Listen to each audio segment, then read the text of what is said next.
demonise in the year he first won for Labour.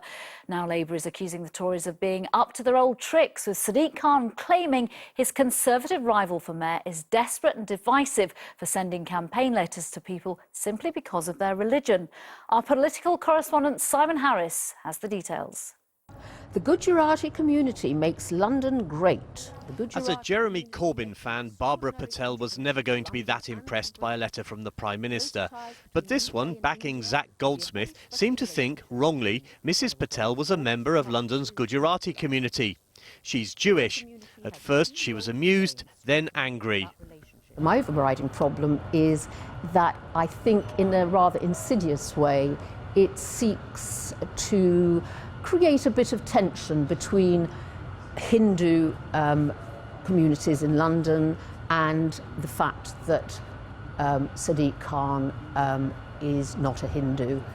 Labour's candidate for mayor is in fact a Muslim. Today he accused the Prime Minister and his Tory rival of racially profiling Londoners. It's disappointing that David Cameron and Zach Goldsmith think the route to victory is being divisive and being negative. That's because they're so desperate.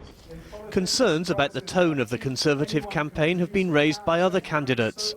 You do see and you feel that there's a very negative campaign going on from Conservative central office principally, rather than from Zach himself. But even so, I think it's really nasty.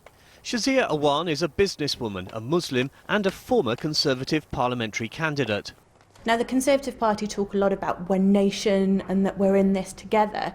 But to me, unfortunately, with the leaflets they're sending out for Zach Goldsmith at the moment, it seems like divide and rule.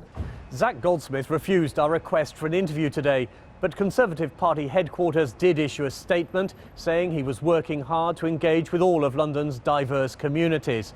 And he was backed by a cabinet minister who denied race had become a campaign issue. No, absolutely not.